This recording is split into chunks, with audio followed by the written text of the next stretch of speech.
खुशामदीद नाजरीन, आप देख रहे हैं हिंदुस्तान डेली के लिए मुंबई से ब्यूरो रिपोर्ट। नाजरीन, महाविकास अघाड़ी में सीटों के बंटवारे को लेकर मचा बवाल थमने का नाम ही नहीं ले रहा है। महाराष्ट्र कांग्रेस के नेताओं ने शिवसेना उद्धव बाला साहेब ठाकरे यूबीटी के साथ हुए विवाद के बाद 6 सीटों पर फ्रेंडली फाइट को लेकर पार्टी हाईकमान के पास प्रस्ताव भेजा है। अब इस मुद्दे को लेकर यूबीटी के प्रवक्ता संजय राउत और कांग्रेस के सीनियर नेता संजय निरुपम के बीच वाक युद्ध शुरू हो गया है। राउत ने तंज कसते हुए कहा कि अगर दोस्ताना लड़ाई ही करनी है तो इनमें महाराष्ट्र की सभी 48 सीटों के साथ साथ बिहार और उत्तर प्रदेश जैसे अन्य राज्य भी शामिल होने चाहिए। इन्होंने इस बात पर जोर दिया कि जिस सीटों पर हमारी पार्टी ने उम्मीदवार घोषित कर दिया है उन पर अब फिर से बातचीत करना अनावश्यक है।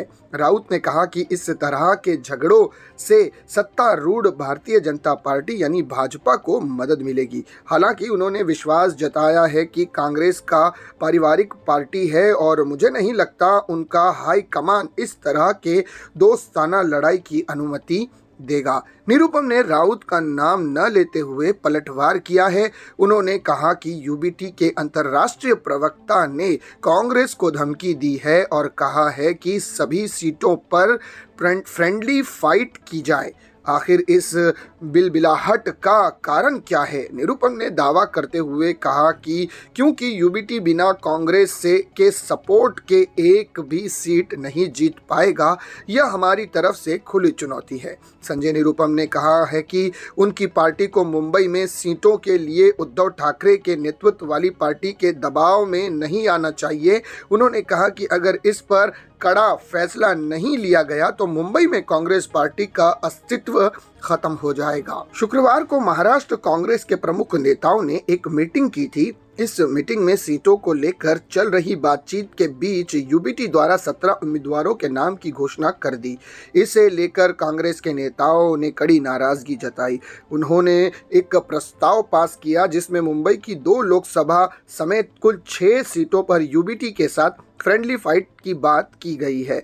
महाराष्ट्र कांग्रेस के कार्यकारी अध्यक्ष नसीम खान ने कहा है कि हम लोगों ने यह प्रस्ताव दिल्ली भेज दिया है, जिस पर पार्टी हाईकमान आने वाले 2 या 3 दिनों में फैसला लेगी। तो ये थी नाजरीन मुंबई महाराष्ट्र की सियासत की एक बड़ी खबर निकलकर जो कि सामने आई थी, जहां पर संजय राउत और संजय निरुपम के बीच वाक युद्ध शुरू हो गया है। अब पार्टी के हाईकमान आला अधिकारी इस पर किस तरह का फैसला लेते हैं, ये आने वाले 2-3 दिनों में बात खुलकर सामने आएगी। वैसे चुनाव के गलियारे गरमा चुके हैं और चुनाव की रंगरलियां अब गलियारों में देखने मिल रही है। नाज़रीन, इसी तरह की खबरों के लिए बने रहिएगा हमारे साथ। मैं सिराज शेख, हिंदुस्तान डेली से फिर मिलूंगा किसी अगली खबर के साथ। तब तक के लिए जय हिंद।